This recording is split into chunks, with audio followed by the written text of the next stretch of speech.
Fala, Senhor, aos nossos corações. Em nome de Jesus, para a glória de Jesus. Amém. Assentai-vos, amados.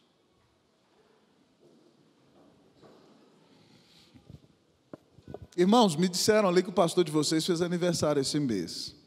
E eu não sei se o pastor Adriano faz isso, mas todo ano, no dia do meu aniversário, eu geralmente tiro à tarde. Eu sei que há milhares de ligações telefônicas, abraços, carinhos, mas eu tiro um momento do meu dia, da minha tarde, de introspecção, um momento de reflexão, um momento de oração, um momento para pensar na vida, um momento para orar e ver o que Deus tem feito em nossa história até aqui e para sonhar com aquilo que virá adiante para a glória e honra do Senhor.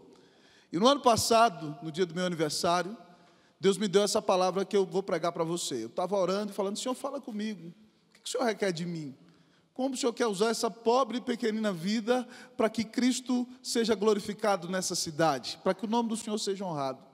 E Deus me deu essa palavra tão preciosa que eu vou pregar para você, me mostrando que eu só devo ser um discípulo de Jesus, um discípulo cada dia mais parecido com o seu Senhor. E nesse texto, queridos irmãos, nós encontramos o Senhor Jesus, como de costume, acompanhado por grandes multidões. Quem não gostava de ouvir aquela palavra pregada da boca do próprio Senhor? Quando multidões ouviam a Jesus, diziam: nunca ninguém falou como este homem. E além, amados irmãos, de curar, além, amados irmãos, de alimentar a multidão, Cristo é o próprio Deus pregando a eles. Mas de repente, amados irmãos, naquele dia, Jesus se levanta e diz a eles: se alguém quer vir após mim, precisa fazer algumas coisas. Ele acabou de descer do monte, de pregar um grande sermão, amados irmãos, e aqui nesse momento grandes multidões o seguem. E nós vemos o Senhor Jesus, naquele dia na Galileia, mostrar para nós o que nós precisamos para ser discípulos de Jesus. E aqui eu quero, nessa manhã, olhando com esse texto para você, aprender algumas exigências do discipulado, exigências do verdadeiro discipulado. E aqui, não é na ocasião do monte, não, eu me equivoquei, Jesus está na Galileia mesmo, tá certo? E aqui diz o texto que ele, junto com a multidão, nos dá aqui algumas exigências do discipulado. Quais são, amados irmãos, as exigências de Cristo para o discipulado? Eu quero ser bem objetivo com você nessa manhã. A primeira delas é prioridade. Primeira exigência de Cristo para o discipulado é prioridade. Repita comigo, vamos lá? Prioridade. Diga aí, prioridade. Prioridade. Versículo de número 25. Vamos ler? Versículo 25. O que diz? Grandes multidões o acompanhavam, e ele, voltando-se, lhes disse, 26 também: se alguém vem a mim e não aborrece a seu pai, e mãe, e mulher, e filhos, e irmãos, e irmãs, e ainda a sua própria vida, não pode ser meu discípulo. Irmão, Jesus parece tremendamente duro aqui. Imagine, reverendo Edilton, Deus dizer que você tem que aborrecer essa mulher preciosa que Deus colocou do seu lado. E às vezes a gente tenta maquiar a palavra e dizer aborrecer é amar menos. Claro, pode ser interpretado assim, mas quando você pega a palavra no grego, no original, essa palavra significa odiar. Meu Deus, Deus quer que eu odeie a minha esposa, os meus filhos. Esse é o significado da palavra. Quase a ponto de ter aversão. Pastor, o que pode significar um negócio desse? Amados irmãos, significa o seguinte, que quando comparado, amados irmãos, o amor que eu devo ter por Deus, com o amor que eu devo ter por Cleusa, pelos meninos lá de casa, amados irmãos, o amor por Deus tem que ser tão infinitamente maior como o ódio se distancia do amor. Essa é a grande questão. Eu tenho que amar a Deus sobre tudo e sobre todos, de uma maneira tal, da mesma distância em que o ódio se distancia do amor. É claro que Deus não quer que eu odeie a minha esposa, porque Ele me manda amá-la como Cristo amou a sua igreja. Mas se for comparar o amor que eu devo ter por Jesus, com o amor que eu tenho por ela, tem que ser a comparação da mesma distância do amor para com o ódio. Então, com relação a ela, eu a amo demais. mas eu tenho que amar a Jesus infinitamente mais do que ela.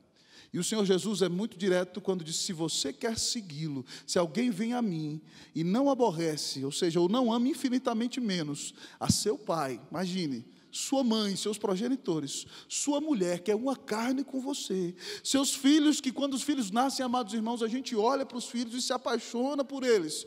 Eu me lembro quando Davi nasceu, e eu olhava para ele assim, e eu amava o Davi mais do que tudo, e eu dizia: menino, eu te amo demais. Da primeira noite quando ele nasceu, a gente foi para casa no Chile, não tinha pai, não tinha mãe, não tinha ninguém, e ele esguelava a noite inteira. Eu preguei para ele, amados irmãos, o texto no qual Davi derruba Golias, a noite inteira. Eu falei: você dorme ou você dorme? Eu queria que o sermão fosse anestésico, que ele gritava mais ainda, mas eu olhei para ele e falei assim: menino, eu te amo demais. Mas de repente eu tive um clique, eu falei assim: mas eu quero dizer para você que eu amo a Jesus muito mais do que amo a você, para o seu próprio bem e para a bênção da sua vida. O Senhor, amados irmãos, requer prioridade absoluta, mais do que irmãos, mais do que irmãs e mais do que a nossa própria vida. Irmãos, nós nos amamos demais. Nós nos amamos demais. Há pessoas que às vezes atentam contra a sua própria vida porque elas se amam demais. Há pessoas que chegam às barras do desespero, tomam uma arma e botam na cabeça e dizem: Deus, eu não aceito as circunstâncias que o Senhor colocou para mim e eu estou acabando com a minha vida. Porque não aceita, porque se ama a ponto de dizer: o que Deus quer não importa, o que importa é o que eu quero. E se Deus me submete a essa situação, não dá. Irmãos, a tendência do homem é se amar muito, mas Jesus está dizendo para nós que se nós queremos ser discípulos dele, nós devemos priorizá-lo de maneira absoluta, amando-o infinitamente mais do que o cônjuge, amando-o infinitamente mais do que os filhos, do que os progenitores, do que os irmãos e irmãs e do que a nossa própria vida. E, irmãos, eu vou dizer para vocês, isso é um desafio tremendo. Eu amo minha esposa demais mesmo. E muitas vezes eu tenho que policiar o meu coração quando olho para ela dizendo: eu a amo, mas não posso amá-la mais do que o Senhor. Porque senão isso se torna idolatria. É um grande perigo que nós corremos. E, irmãos, eu comecei a aprender isso. No pastorado a gente aprende muita coisa. E o pastorado é um lugar onde Deus moe a nossa vida, não é verdade, pastorzão? É um lugar onde Deus vai moendo a nossa vida mais assim para a gente parecer com Cristo Jesus. E no ano de 2003, Robson, eu tive um momento preciosíssimo no meu ministério. Eu era um jovem pastor, em 2003, com 24 anos de idade, pastoreando a igreja do bairro Nobre de Santiago do Chile. Para a glória de Deus, a igreja já tinha duplicado o número de membros. Nós tínhamos começado um seminário presbiteriano no Chile, com mais 4 colegas que estavam chegando do Brasil, já estávamos lecionando. Nossa equipe estava plantando igrejas, e minha esposa ficou grávida do nosso primeiro filho. E para culminar tudo, eu tive o privilégio e a honra de ser o principal preletor do Congresso Nacional de Jovens do Chile, da Igreja Presbiteriana. Mais de 300 jovens de todo o Chile ali, naquele congresso, uma bênção maravilhosa. Mas Cleusa ficou grávida, amados irmãos, e não pôde ir comigo, porque a gravidez mais tranquila que ela já teve, né, depois de uma grande surpresa, é essa gravidez de agora. Todas as outras, os meninos quase foram, mas a Daniela, Deus está segurando com muita graça. E ela teve que ficar em casa de repouso. E aí eu fui para o acampamento com a moçada, cheio de alegria, rindo, brincando, né? A gente já é jovem, pastor jovem, ama estar com jovem, ama pregar a palavra. E de repente, pastor Adriano, eu ali no meu quarto à tarde, eu botei a mão na cabeça e eu falei: Deus, eu sou um cara abençoado demais. Eu falei: Deus, obrigado, porque o Senhor me deu uma mulher linda. Obrigado, porque eu estou com 3 anos de casado, vou ser pai. Obrigado, porque eu sou pastor, minha igreja está crescendo. Obrigado, porque nós estamos plantando um seminário. Obrigado, porque eu sou aqui, sou o preletor dessa conferência. Obrigado, irmãos. Tem momentos na vida da gente, a gente é reformado, crê que Deus fala na Escritura, mas dentro da Escritura há lugar para você ter também experiência com Deus debaixo da palavra. E naquele momento de oração ali, irmãos, em que eu agradecia pelo meu ego e pela minha própria glória ali naquele lugar, tá certo? O Espírito Santo resolveu fazer uma visita para mim naquele quarto. E não me pergunte como, eu sou calvinista, mas Deus é vivo.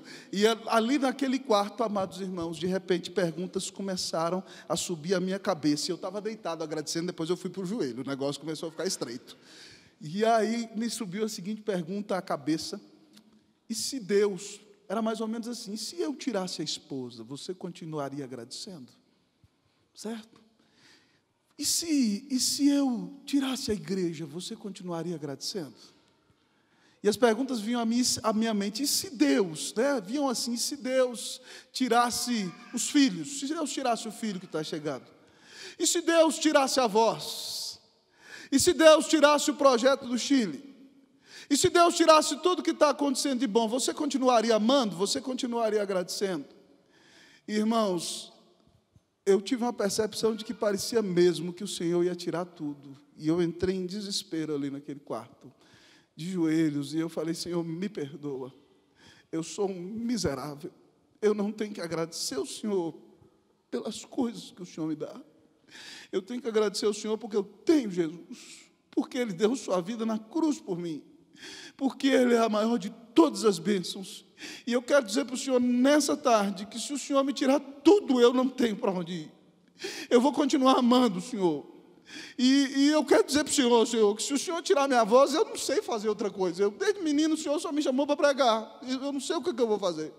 E eu falei: pelo amor de Deus, Senhor, não tira a Cleusa não, porque se o Senhor tirar o nosso bebê, Senhor, ela vai ser um instrumento para dar outros, mas se o Senhor quiser tirar tudo, eu vou ter que, se o Senhor tirar tudo, eu vou ter que viver, mas não tira a minha voz e não tira a minha esposa não.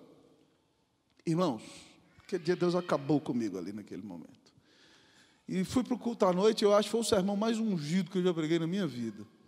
Né? Deus usou aquele acampamento, Deus usou todos os nossos preletores, Deus levantou 8 pastores que estão à frente de igreja naquele acampamento, naquele dia, quando o homem foi humilhado. E eu voltei para casa, e na semana seguinte nós perdemos nosso bebê, com mais de 3 meses de gravidez. E depois de um tempo, sem eu perceber, eu não sou mais pastor do Chile, não sou mais o líder da equipe do Chile, eu não estou mais à frente daquele projeto de seminário. Mas eu quero dizer para você que eu sou a pessoa mais feliz desse mundo, porque eu sigo a Jesus Cristo, e das mãos dele, ninguém pode me arrebatar. Ele deu sua vida na cruz por um miserável pecador como eu. Mas eu quero perguntar para você, nessa manhã, quem é a prioridade da sua vida? Por que você está vivendo? Para que você está vivendo? Para construir um projeto pessoal seu? Para a glória e honra do seu próprio nome? Para a exaltação da sua vida? Jesus não abre mão do lugar dele na sua vida para ninguém. E ele não divide o lugar dele na tua vida com ninguém. Preste atenção. Cuidado, meu irmão, com falsos ídolos que você levanta no seu coração. Às vezes você diz: não, o católico está ali adorando imagem, o budista tem uma imagem, mas de repente a gente vai dar uma entrada lá no seu coração. A gente abriu a portinha do seu coração, olha lá, a salinha está arrumada, que coisa maravilhosa, a copa também. Mas a gente entra lá no quarto e de repente a gente vê você ali em devoção, ajoelhado, quão piedoso você é. E agora nós estamos ali no seu quarto, mas você está ajoelhado. Opa, eu vejo uma coisa, eu vejo uma imagem ali no seu coração. E vamos nos aproximar daquela imagem. Sabe de quem é a foto no rosto daquela imagem? É a sua foto. Você está vivendo para adorar a si mesmo. E eu quero dizer para você o seguinte: se você vive para a sua própria glória, prepare-se para ser moído, para ser quebrado. Porque Cristo não divide o lugar dele na tua vida com ninguém. Você custou o preço de sangue do Filho eterno de Deus, daquele que sempre foi um com o Pai. E eu quero perguntar para você: se você quer ser discípulo, você precisa dedicar ao Senhor prioridade absoluta.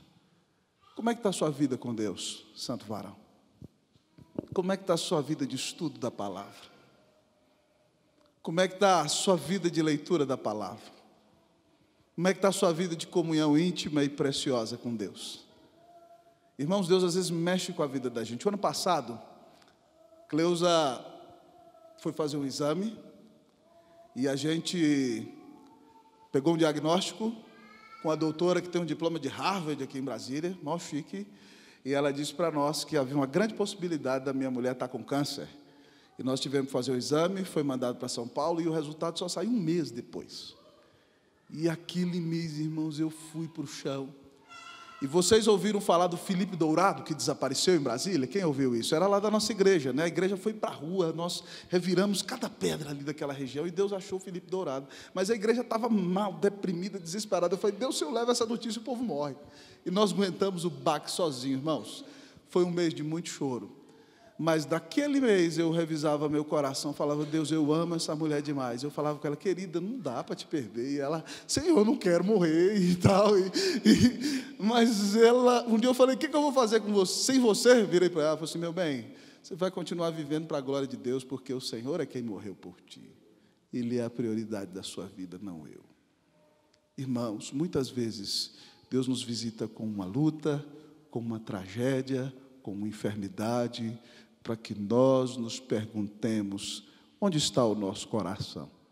Quem é a prioridade da nossa vida? Eu quero te desafiar nessa manhã a colocar todos os falsos ídolos diante do Senhor, seja sucesso, seja dinheiro, seja a casa que você tem, seja os seus bens materiais, seja a fazenda que você comprou, seja o seu cônjuge, seja seu filho, seja a sua própria vida, seja o seu nome. Abra mão de tudo isso e diga, Jesus, nunca ninguém me amou como o Senhor. E eu quero viver para o Senhor e não para mim. Eu quero pedir que o Senhor seja, de fato, a verdadeira prioridade da minha vida. Sabe por quê, irmão? Porque para ser discípulo, você tem que amar o Senhor mais do que todas as coisas. Não há outro jeito. E Jesus não abre mão disso. Então, a primeira exigência do discipulado é prioridade. Jesus é a prioridade da sua vida hoje. Se Jesus virasse e falasse assim, estou pegando a mais nova e vou levar lá para os muçulmanos. Libera, mãe.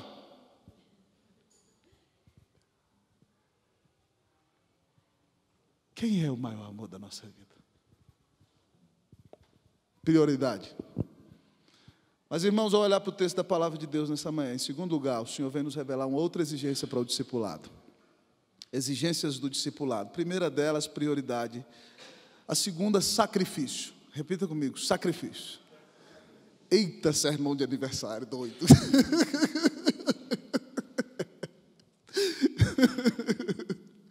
Fala aí, sacrifício. Nós vamos ler aí, irmãos, versículo 27, eu vou ler, e depois a gente vai lendo responsivamente. As ilustrações de Jesus são só ilustrações, mas a gente vai ler assim mesmo. Lê comigo você o 27, numa só voz, 1, 2, 3. E qualquer que não tomar a sua cruz e vier após mim, não pode ser meu discípulo. Eu vou ler, vamos ler responsivamente agora. Pode ler o 28, vocês leiam, vão, pois...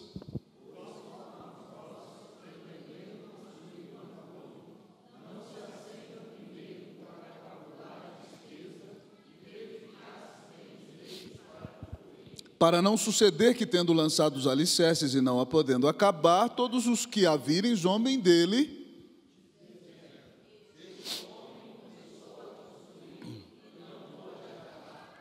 Ou qual é o rei que, indo para combater outro rei, não se assenta primeiro para calcular se com 10.000 homens poderá enfrentar o que vem contra ele com 20.000?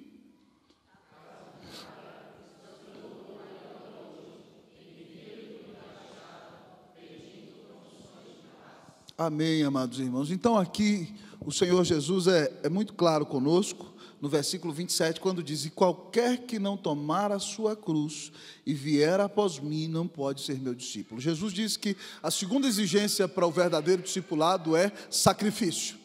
Você tem que estar disposto a tomar a sua cruz e sofrer por causa do nome de Jesus.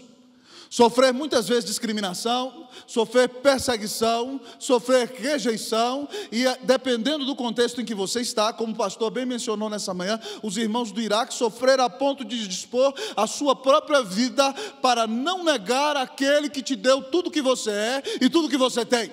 Aquele que te amou mais do que tudo e do que todos, aquele que deu sua vida na cruz do Calvário para arrebatar você da morte, para fazer de você filho de Deus, para te dar um lugar garantido nos céus, para encher de paz o seu coração, para dar à sua vida real significado. Jesus é o maior tesouro que temos, amados irmãos. E ele vem nos dizer que se nós de fato queremos ser discípulos dele, nós devemos estar dispostos a tomar a nossa cruz e sofrer para segui-lo. E aí Jesus convida você, como um grande pregador que é, ele não pode deixar de abrir mão das ilustrações. E ele conta duas ilustrações, duas historinhas preciosas para mim e para você, para saber se nós topamos ou não. Ele diz: calcule, para ver se você topa ou não ser meu discípulo, para ver se você topa ou não andar comigo. E ele pinta para nós um quadro, talvez eu vou até contextualizar. Imagine aqui um grande empresário, bota no Correio Brasiliense, no DFTV, que vai construir o maior shopping da América Latina em Taguatinga. Compra um grande terreno em Taguatinga, e aí angaria muitos fundos, começa os alicerces, a fundação, começa a levantar as paredes, e os taguatinguenses ficam todos cheios de expectativa, porque virá um shopping aqui com grande tecnologia, com lojas de roupa barata, com os melhores artigos do mundo inteiro, e tudo será de uma maneira clara e alegre, vai valorizar a cidade. E de repente, quando as paredes chegam no meio, essa construção para. Que vergonha. Todo mundo vai dizer: que decepção. Houve sonho, houve expectativa, e o nome desse homem vai ser envergonhado, porque ele não conseguiu terminar, não conseguiu seguir em frente. E Jesus fala: calcule se você topa ou não andar comigo. É isso que ele está falando com a multidão. Vocês gostam de pregação, vocês gostam de cura, vocês gostam de bênção, mas veja bem se você topa andar comigo, porque senão você vai ser envergonhado. Começar e vai voltar atrás, aí o problema é seu, não tem nada a ver com isso. Mas ele vai e fala: imagine, meu querido amigo, um grande general que vai enfrentar um exército, e ele tem 10 mil soldados e o seu inimigo tem 20 mil. E aí ele então tem que calcular, tem que ver: será que dá para eu vencer o meu inimigo? Será que se ele vier na subida, ele tem 20 mil, mas eu venho na descida, e ali com grandes armas, no embalo, eles já estão cansados, meus soldados descansados podem cair, cada um mata pelo menos 2, e aí eu acabo com ele? Ou será que dá para eu pegá-lo no acampamento de noite, eu boto 5 mil indo por trás, 5 mil indo pela frente, ou 2.500 de cada lado, e eu vou lá e acabo com esses caras sem eles verem? Se der para eu fazer isso, eu mato. Se não, sabe o que você tem que fazer? Mandar uma embaixada de paz, falar assim: ó, a gente se submete, baixa a cabeça, porque não dá. Não dá. Jesus está dizendo: se você topa abrir mão de tudo, se você topa verdadeiramente os sacrifícios que exigem de você ser discípulo de Jesus. O sacrifício, irmão, de perder o controle. Quando você vive ao sabor do vento, quando o vento que sopra de onde quer, que você ouve a voz, mas não sabe de onde vem, nem para onde vai, mas você que é nascido do Espírito é soprado por esse vento, você perde o controle, mas você não fica descontrolado. Você é controlado pelo Espírito de Deus. Você está disposto, amado irmão, a abrir mão do controle da sua vida, a viver ao sabor do vento, de acordo com o tempo de Deus? Você topa? Topa ou não topa? Sacrifício, irmão. Se necessário for, a ponto de dar a vida por amor do seu Senhor. Ashbel Green Simonton, o missionário que trouxe nossa igreja para o Brasil, há 155 anos atrás, foi um jovem que estudou direito, foi um jovem que estudou pedagogia, e foi um jovem que estudou em Princeton aos pés de Charles Hodge. Já perto da sua formatura no seminário, ele está pregando na grande igreja presbiteriana de Baltimore. E algumas pessoas começam a questionar a Simonton: você é um jovem capaz, é inteligente, nos Estados Unidos há grande necessidade de pregação do Evangelho, por que você vai para o Rio de Janeiro, aquela cidade sem saneamento, aquela cidade suja, aquela cidade onde há peste, aquele lugar onde você não tem perspectiva de sucesso nessa vida? Simonton, o que você vai fazer lá? Simonton, amados irmãos, usado por Deus, diz uma frase tão maravilhosa, que abençoa meu coração até o dia de hoje. Ele diz para aquele povo o seguinte: o lugar mais perigoso é o lugar mais seguro quando você está no centro da vontade de Deus. O lugar mais perigoso é o lugar mais seguro quando você está no centro da vontade de Deus. Mas eu quero dizer para você que o inverso é verdadeiro. O lugar mais seguro é o lugar mais perigoso se você está fugindo na sua vida da vontade de Deus. Irmãos, Charles Studd, o fundador da missão que no Brasil é conhecida como Amém, e no mundo WEC, Worldwide Evangelization for Christ. Um homem que Deus usou para ir com Hudson Taylor à Índia, um jovem rico, jogador de turf profissional na Inglaterra, é chamado por Deus e vai à Índia, e lá adoece, tem que voltar com a sua mulher para a Inglaterra, depois do final da vida já mais velho, vai ao Sudão, irmãos, e dedica a sua vida ali ganhando centenas de almas a Cristo Jesus. As pessoas tentavam dizer àquele homem que não deveria investir a sua vida nas missões, que ele era um homem rico, um homem de destaque, conhecido no seu país, mas Deus o levanta junto com outros 6 alunos de Cambridge, e eles são conhecidos como 7 de Cambridge, e aquele homem gasta a sua vida para ganhar almas perdidas na África, entregando sua vida ao ministério, e aí tentaram impedir a Charles Studd de seguir na sua missão. E ele traz uma daquelas frases da história das missões que são sensacionais. Ele diz: se Jesus Cristo é Deus e Ele morreu por mim, não existe grande sacrifício que eu possa fazer por Ele. Meu irmão, se Deus veio aqui nessa manhã, aqui na quarta igreja, e fala assim: eu quero que você hoje abra mão do seu alto posto de concursado, com todas as funções que você já recebeu, recebendo um salário de quase 30 mil reais, e deixe tudo e vá servir lá no meio do Iraque, onde estão matando pessoas. Você tem coragem de ir?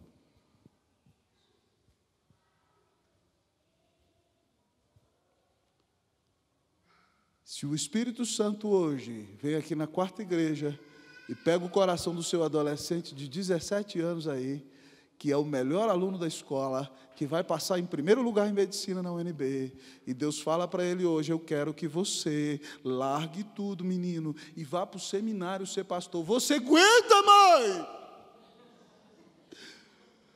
Você aguenta, pai? E aí? Você apoia? Ninguém está sorrindo, né? Está todo mundo com a cara séria. Meu irmão. Sacrifício, amado irmão. Eu quero dizer para você que o Senhor exige sacrifício de você. Sacrifício de você. Esses dias virei para minha dona lá em casa e falei: e se a Dani vai ser missionária? Ela para com essa conversa. Mas se for, vai, irmão, não tem jeito. E a gente tem, irmãos, que doar toda a vida por amor daquele que deu tudo por amor de nós. Meu irmão, não há sucesso nesse mundo que vale a pena se você não vive para agradar a Deus. Não há sucesso nesse mundo que vale a pena se você não vive para exaltar o nome do Senhor Jesus. A história que me impressiona muito é de David Martin Lloyd Jones, considerado o maior pregador do século XX. Eu amo ler os sermões dele, porque ele prega expondo versículos pequenos, certo? Com uma profundidade exegética, mas com uma unção incomparável. E Lloyd Jones era médico da equipe da rainha da Inglaterra, da equipe de Lord Horder, certo? Do Hospital Real de Londres, vamos falar em português.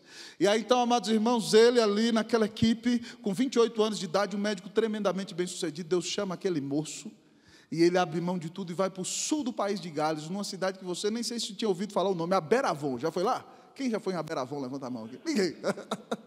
Um lugar desconhecido, Aberavon.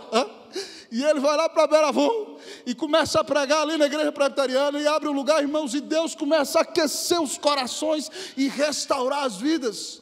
E aquele moço que renunciou a ser da equipe médica da rainha da Inglaterra, depois com 38 anos de idade, honrado por Deus, é levado para ser o pastor auxiliar da capela de Westminster. E quando o pastor Campbell Morgan jubila, ele assume o pastorado.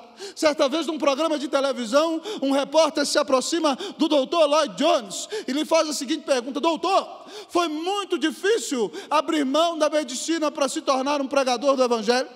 Foi muito duro abrir mão de tudo para servir ao Senhor? E aí Lloyd Jones responde o seguinte: meu irmão, eu não abri mão de nada, eu recebi tudo. Eu não deixei nada, eu recebi tudo. Se você entende, irmão, que Deus teve um único filho, e fez dele um pregador, fez dele um missionário, eu quero dizer para você o seguinte, que não existe privilégio maior nessa vida do que representar a causa de Cristo onde quer que Ele te colocar. Então, se o Senhor está te chamando hoje, abra mão de tudo, diga como Isaías: Senhor, eis-me aqui, envia-me a mim. Abençoe seu filho, Pai, abençoe sua filha. E tenho o privilégio de fazer parte da maior obra de toda a história, da obra de Deus, resgatando os seus eleitos desde antes da fundação do mundo, em todos os rincões da terra. Jesus quer tudo de você, tudo. Sacrifício. E aí? Quem quer ser discípulo, diga amém. Amém, igual o povo que é crente, pastorzão. Louvado seja Deus. Quem quer ser discípulo? Quem quer ser discípulo? O texto diz para nós, como a gente viu que a primeira exigência é prioridade, a segunda exigência é sacrifício, mas a terceira exigência é renúncia. Vamos falar? Renúncia, vamos lá? Renúncia. Vamos ler o versículo 33? Assim, pois, todos comigo, vamos lá? Assim, pois, todo aquele que dentre vós não renuncia a tudo quanto tem. Pergunta para o seu irmão, você está disposto a renunciar a tudo quanto tem? Fala, olha para ele aí, me ajuda a pregar. Você está disposto a renunciar a tudo quanto tem? Pergunte aí. Fala, bom dia, irmão. Você não cumprimentou, né? Falta de educação, chegar na igreja, não dá nem um abraço. Fala, bom dia. Fala, paz do Senhor Jesus. E aí, topa renunciar a tudo que tem? Jesus diz, amados irmãos, claramente que não dá para ser discípulo se você, né, assim, não renuncia a tudo quanto tem. Renúncia total, amados irmãos. Total. É estar disposto a morrer para si mesmo. É aquilo que o apóstolo Paulo pinta um quadro tão lindo para nós em Gálatas 2, 19 e 20, quando diz assim: porque eu, mediante a lei, morri para a lei, a fim de viver para Deus, estou crucificado com Cristo, e agora já não sou eu quem vive, mas Cristo vive em mim, e esse viver que agora tenho na carne, vivo pela fé no Filho de Deus, que me amou e a si mesmo se entregou por mim. Ou é Jesus dizendo em Marcos 8,34, se alguém quiser vir após mim, negue-se a si mesmo, tome a sua cruz e siga-me. É renunciar o desejo de aplauso, é renunciar o amor pelas riquezas, é renunciar o prestígio diante dos homens, é renunciar o desejo de viver para si mesmo e aprender que ser cristão é morrer para si. Morrer, irmão, eu tenho que dizer constantemente, às vezes esse velho homem que está dentro de mim, que chama Rosta, morre miserável. Às vezes ele quer se levantar, não tem jeito, mas você tem que pisar, morre miserável, é Cristo quem mora no meu coração. Fica aí, miséria. Mas, irmãos, esse velho homem é tinhoso, é complicado. Tem hora que você tem que pegar a Bíblia e dar na cabeça dele assim, morre miséria. Porque Jesus que vive em nós, irmãos, nós temos que renunciar a nós mesmos. E, irmãos, há alegria tremenda nessa renúncia, quando nós vamos morrendo para nós, e Cristo vai crescendo em nossa vida, e a glória do Senhor resplandece em nós, e isso enche o nosso coração. Um dos maiores missionários do século XX foi Jim Elliot, usado por Deus, amados irmãos, para levar o evangelho aos índios Aucas, no Equador.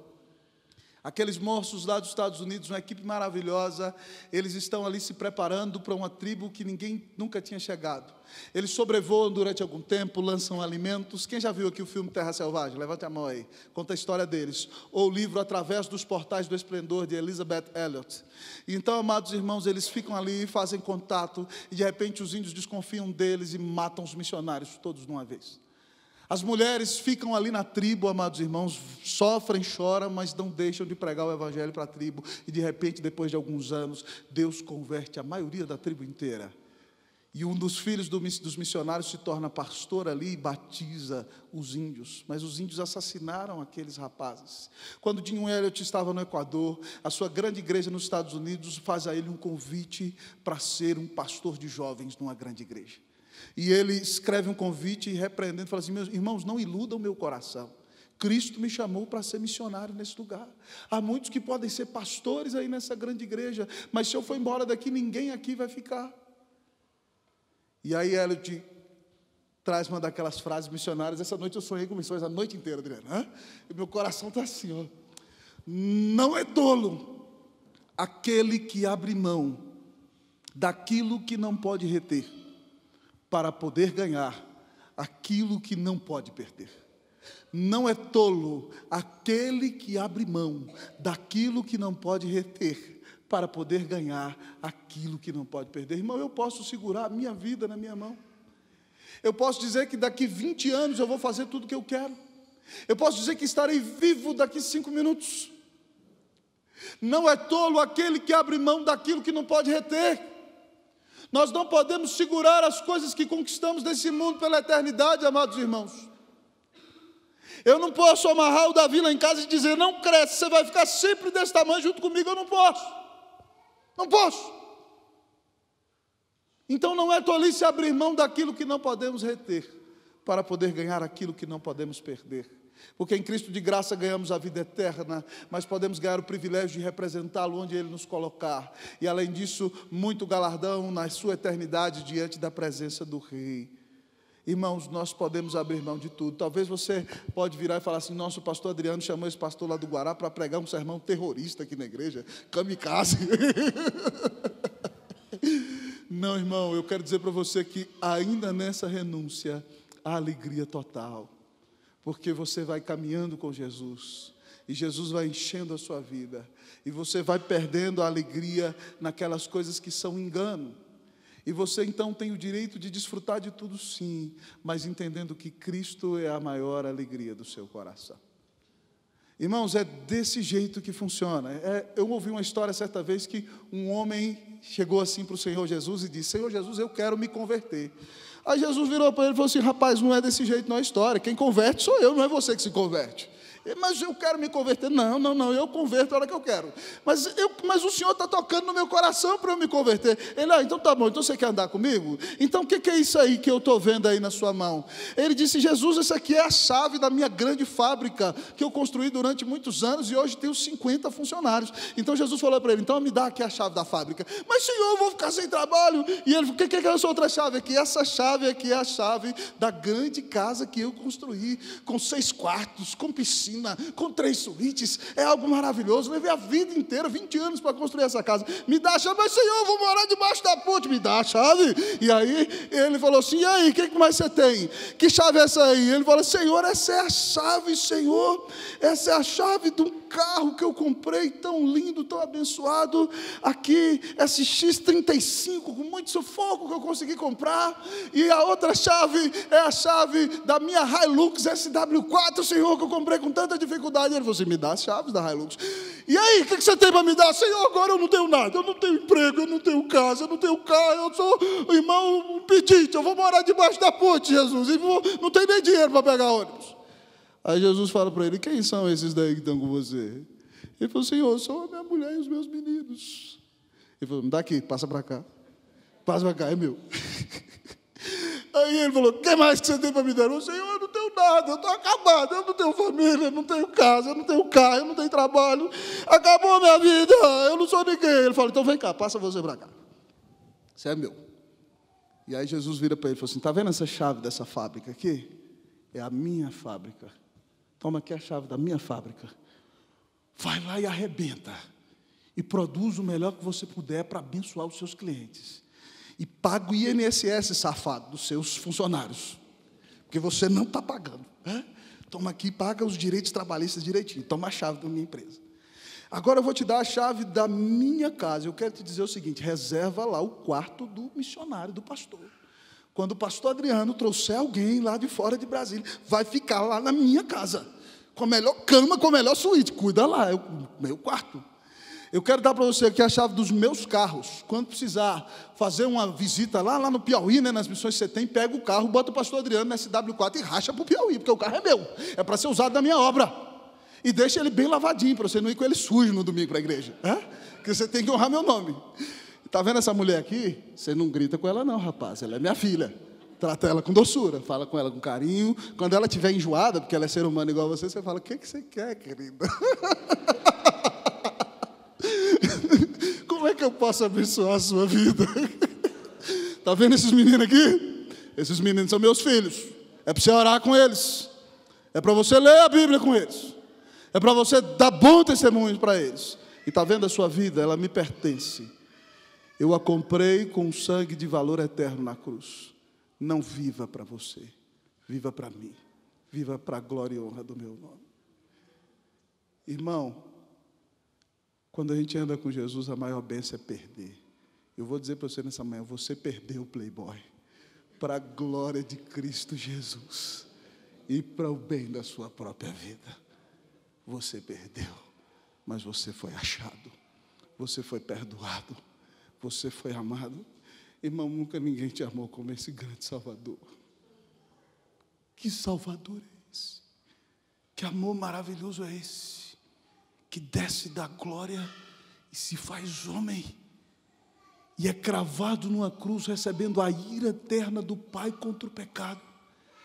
Quando Jesus grita: Deus meu, por que me desamparaste? A espada da ira eterna do Deus eterno cai sobre ele, para que eu e você recebêssemos o indulto celestial. Cristo teve que gritar: está pago. Deus se volta contra Deus por amor dos filhos seus. Como é que a minha vida não vai ser centrada em Cristo? Como é que eu vou poder viver de outra maneira? Eu quero ser discípulo. E você? Você quer? Quem quer ser discípulo, diga amém. Que Jesus seja a prioridade da sua vida. Que você esteja disposto a dar tudo por amor dele. Que você renuncie a tudo quanto tem. E aí você vai experimentar verdadeiramente o que é alegria na presença de Jesus. Que Deus continue a abençoá-lo, pastorzão, a equipe, ao conselho, a igreja. Que Cristo seja o Senhor deste lugar. Que aqui o nome dele seja exaltado. Que aqui centenas sejam salvos para a glória e honra do nome de Jesus. Que o Senhor faça de nós discípulos em nome de Jesus, para a glória de Jesus. Vamos orar? Vamos orar?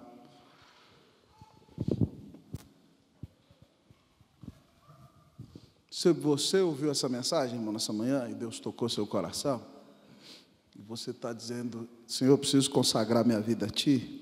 Eu nem sei para que é, mas Ele sabe. A gente quer orar com você nessa manhã. Eu quero convidar você a sair do seu lugar, vir aqui à frente rapidamente. Seu pastor Adriano vai orar por você nessa manhã. Mas se você está dizendo: Deus, está aqui. Eu não sou nada não tenho nada não, mas conta comigo. Eu quero ser discípulo. Eu quero fazer toda a diferença para o Senhor. Sai do seu lugar, vem à frente, nós vamos orar por você. Pai, tem misericórdia de nós. Obrigado, Senhor, por teu amor maravilhoso. Jesus, nós queremos dizer para o Senhor que não tem nada tão maravilhoso na nossa vida quanto o teu amor. Obrigado, Senhor, porque o Senhor nos amou a ponto de dar sua vida por nós. Obrigado porque o Senhor nos arrebatou das trevas e nos trouxe para o reino do Filho do teu amor. Ó Pai, nessa manhã eu quero orar, Deus, aqui com o meu querido pastorzão, orar por esse rebanho aqui. Nós levantamos as mãos e abençoamos esse povo em nome de Jesus. Pai, o Senhor sabe com quem o Senhor está mexendo aqui. Pai, eu quero pedir que o Senhor ajude essa irmã a abandonar o ídolo que tem atrapalhado o coração dela, em nome de Jesus. Ajuda esse irmão que tem amado mais a si mesmo do que a Cristo Deus, porque essa é a nossa tendência natural, Pai, e que hoje, ó Pai, o velho ídolo seja quebrado, seja arrasado, ó Deus, ó Pai, pelo poder de um novo afeto, pelo poder do afeto do Senhor, de uma fidelidade dirigida a Ti para a glória e honra do Teu nome. Pai, em nome de Jesus, Pai. Oh Deus, que morra o velho homem em nós, em nome de Jesus. Pai, que haja aqui hoje uma consagração total. Deus, que o irmão que não tem orado com a sua mulher dentro de casa, hoje mude de vida e comece a fazer da sua casa um lugar de culto. Comece a levar a sério esse negócio de culto doméstico. Oh Deus, e comece a discipular seus filhos todos os dias na presença do Senhor. Pai, que aquele pai que está vendo o filho ali sentir chamado e fala: eu não posso deixar. Entenda que o filho não é dele, é do Senhor, Pai. E que ele apoie e entregue, diga: vai meu filho, eu ainda vou ser o seu maior mantenedor, em nome de Jesus. Pai, que aquele irmão que está correndo do ministério, mas o Senhor está cercando de todo lado, Deus, nessa manhã, que o Senhor fortaleça a sua vida. E nós que já estamos engajados na obra, Deus, que muitas vezes somos tentados pelo maligno, somos tentados a confiar em circunstâncias, nós nos consagramos a Ti. Abençoa essa igreja querida, Pai, sustenta teu povo. Abençoa o pastor Adriano aqui, Deus. Pastor Edildo, Senhor Deus, ó Pai. E os presbíteros e todo o time aqui que o Senhor está conduzindo nesse lugar. Deus, que a tua paz seja sobre este lugar. Nós exaltamos o nome de Jesus e eu também consagro a minha vida. Diga ao Senhor: eis-me aqui, Senhor. Envia-me a mim em nome de Jesus. Amém.